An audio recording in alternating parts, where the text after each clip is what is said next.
गुवाहाटी, असम की हलचल भरी नगरी, जहां ब्रह्मपुत्र की लहरें शहर के किनारे को चूमती हैं और हरी भरी पहाड़ियां जीवन को एक शांत लय देती हैं। लेकिन जुलाई 2022 में इस शहर की शांति को एक ऐसी घटना ने भंग कर दिया जिसने न केवल गुवाहाटी बल्कि पूरे देश को स्तब्ध कर दिया। यह कहानी है वंदना कलिता की, एक जिम ट्रेनर, एक पत्नी और एक ऐसी औरत जिसके भीतर का अंधेरा किसी ने नहीं देखा। वंदना 32 वर्ष की एक आकर्षक और मेहनती महिला गुवाहाटी के एक जिम में ट्रेनर थी। उसकी मुस्कान और आत्मविश्वास ने उसे अपने क्लाइंट्स के बीच लोकप्रिय बना दिया था। बाहर से देखने में वह एक साधारण महत्वाकांक्षी महिला थी जो अपनी फिटनेस और करियर के प्रति समर्पित थी। लेकिन उसके जीवन की सतह के नीचे एक ऐसा तूफान पनप रहा था, एक तूफान जो जल्दी ही दो जिंदगियों को लील लेगा और गुवाहाटी को एक भयानक अपराध की कहानी देगा। वंदना का विवाह 12 साल पहले अमरज्योति डे से हुआ था। 35 वर्षीय अमरज्योति एक बेरोजगार व्यक्ति था जिसके जीवन में नशे की लत और कई महिला मित्रों की मौजूदगी ने उनके रिश्ते को तनावग्रस्त कर दिया था। दोनों के बीच आए दिन झगड़े होते थे। अमरज्योति की मां 62 वर्ष शंकरी डे, एक रिटायर्ड सरकारी कर्मचारी, अपने बेटे और बहू के रिश्ते को सुधारने की कोशिश करती थी। लेकिन शंकरी का समर्थन भी समय के साथ कम होता गया, जिसने वंदना के मन में एक गहरी नाराज़गी पैदा कर दी। जुलाई 2022 की एक उमस भरी दोपहर, गुवाहाटी के चांदमारी इलाके में शंकरी डे अपने 2 बेडरूम वाले फ्लैट में अकेली थी। जुगमाया अपार्टमेंट की शांत दीवारों के पीछे एक भयानक साजिश आकार ले रही थी। वंदना अपने 2 करीबी दोस्तों, 27 वर्षीय अरूप डेका, एक सब्जी विक्रेता, और 32 वर्षीय धांति डेका, एक टैक्सी ड्राइवर, के साथ शंकरी के घर पहुंची। उनके चेहरों पर कोई भय नहीं था, कोई अपराध बोध नहीं था।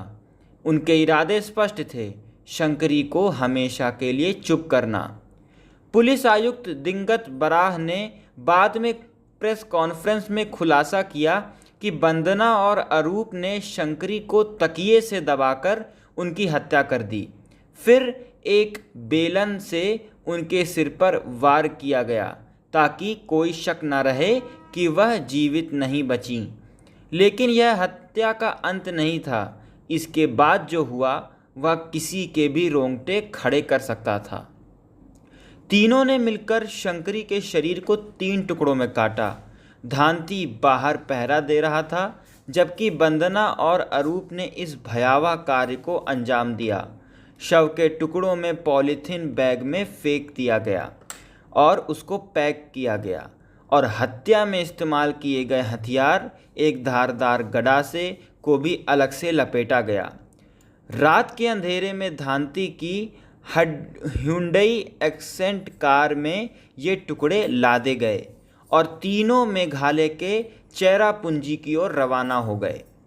27 जुलाई की तड़के सुबह शंकरी के शव के टुकड़े और हत्या का हथियार चेरापूंजी की खाइयों में फेंक दिए गए।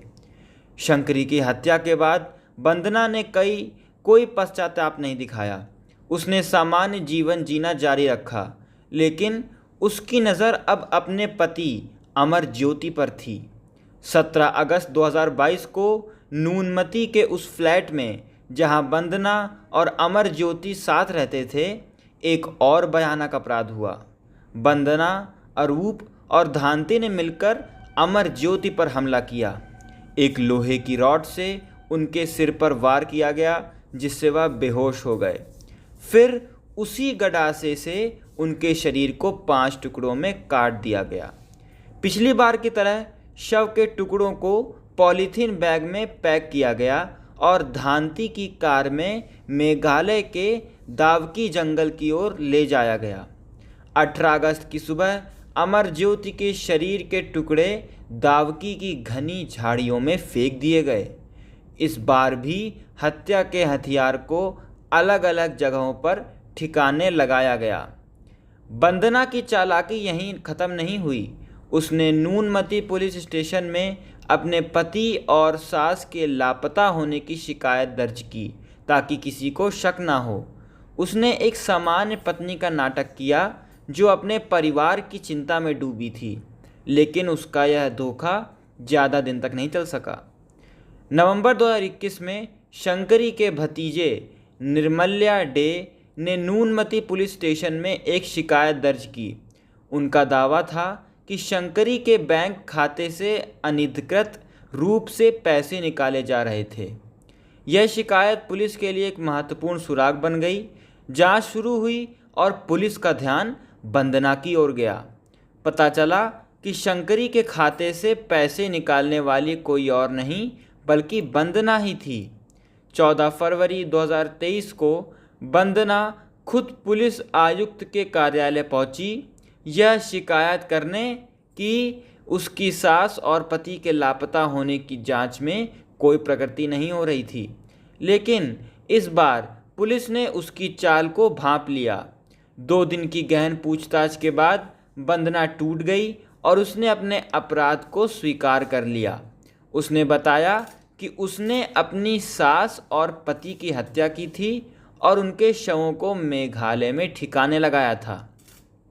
पुलिस ने तुरंत वंदना, धांति और आरूप को गिरफ्तार कर लिया। मेघालय पुलिस की मदद से चेरापूंजी और दावकी में तलाशी अभियान भी चलाया गया। वंदना की गिरफ्तारी के बाद गुवाहाटी पुलिस ने एक विशेष जांच दल का गठन किया। मेघालय पुलिस के सहयोग से चेरापूंजी की खाइयों में शंकरी डे के शव के कुछ टुकड़े बरामद किए गए। अमर ज्योति के शव के अवशेषों की खोज में भी पुलिस ने दावकी के जंगलों में तलाशी तेज कर दी।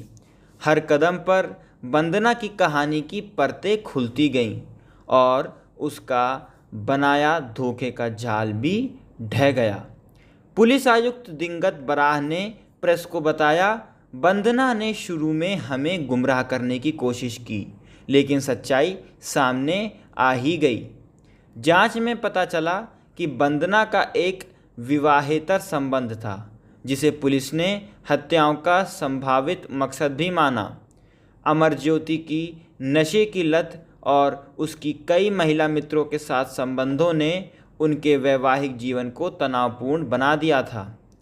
शंकरी ने शुरू में अपने बहू का समर्थन किया, लेकिन बाद में उनकी मदद बंद कर दी, जिससे वंदना का गुस्सा और बढ़ गया। यह नाराज़गी शायद उस साजिश की बीज बनी जिसने 2 जिंदगियों को ख़त्म कर दिया।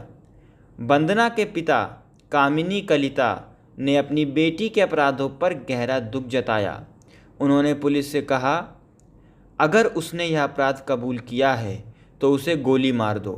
मैं ऐसी हत्यारी बेटी नहीं चाहता। यह शब्द गुवाहाटी की हवा में गूंजे, एक पिता के दिल टूटने की गवाही। मई 2023 में पुलिस ने वंदना और उसके साथियों के खिलाफ 1600 पेज का एक विस्तृत चार्जशीट दाखिल किया। इस दस्तावेज में साक्ष्य, गवाहों के बयान और अपराध की भयावहता का पूरा ब्यौरा था। लेकिन नवंबर 2023 में एक चौंकाने वाला मोड़ सामने आया। कामरूप मेट्रोपॉलिटन जिला और सत्र न्यायालय ने वंदना और उसके साथी धांति डेका को जमानत दे दी। कारण फॉरेंसिक रिपोर्ट समय पर जमा न करने की तकनीकी खामी। वंदना को सप्ताह में 2 बार नूनमती पुलिस स्टेशन में हाजिरी देनी थी और उसे बिना अनुमति जिले से बाहर जाने की मनाही थी। अरूप डेका को भी पहले जमानत मिल चुकी थी। जून 2023 में वंदना ने कोर्ट में अपने बेगुनाही का दावा किया, यह कहते हुए कि वह इस जघन्य अपराध में शामिल नहीं थी। उसने भविष्य में महत्वपूर्ण जानकारी देने का संकेत दिया, जिसने मामले को और रहस्य जोड़ दिया।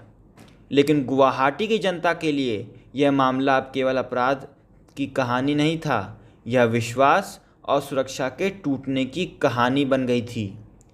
वंदना कलिता का मामला गुवाहाटी में बुजुर्गों की सुरक्षा को लेकर एक बड़े सवाल के रूप में भी उभरा। उसी समय एक अन्य मामले में 69 वर्षीय वंदना दास की हत्या उनके केयरटेकर रतुल दास ने की थी, जिसने शहर में डर को और गहरा कर दिया। लोग अब अपनों पर भी भरोसा करने से डरने लगे। नीलिमा दास, एक फ्रीलांसर, ने अपनी चिंता व्यक्त करते हुए कहा, वंदना दास की घटना के बाद मैंने अपनी मां के लिए केयरटेकर रखने का विचार त्याग दिया। अब भरोसा करें तो करें किस पर? कई परिवारों ने अपने बुजुर्गों की सुरक्षा के लिए सीसीटीवी और अन्य तकनीकी उपाय अपनाने शुरू किए। एक सेवानिवृत्त सरकारी कर्मचारी आशीष भुइया ने बताया, हमने अपने घर में सीसीटीवी लगाए हैं और केयरटेकर के लिए बाहर एक अलग कमरा बनवाया है। रात 8 बजे के बाद वह वहाँ रहता है। गुवाहाटी अब बदल रहा था। शहर की आत्मा पर इस अपराध ने गहरी छाप छोड़ी थी। पुलिस ने स्वीकार किया कि ऐसे अपराधों को रोकना मुश्किल है। एक वरिष्ठ अधिकारी ने कहा, हम अपराध होने से पहले घर की 4 दीवारों के भीतर क्या हो रहा है यह नहीं जान सकते। वंदना के पास कोई आधिकारिक आपराधिक रिकॉर्ड नहीं था जिसने पुलिस को शुरू में गुमराह किया, लेकिन एक बार अपराध सामने आने के बाद पुलिस ने तेजी से कार्रवाई की और चार्जशीट दाखिल की। वंदना कलिता की कहानी केवल एक अपराध की कहानी नहीं है, यह मानव मन की जटिलताओं, टूटे रिश्तों और विश्वासघात की कहानी है। क्या वंदना का गुस्सा और हताशा उसे हत्यारी बना देगी? क्या उसका विवाहेतर संबंध इस साजिश का कारण था, या फिर यह केवल एक ठंडे खून की हत्या थी जिसका मकसद अभी भी पूरी तरह स्पष्ट नहीं है? गुवाहाटी की गलियों में आज भी यह कहानी गूंजती है। वंदना, धांति और अरूप की जमानत ने लोगों के मन में न्याय के प्रति संदेह पैदा किया है।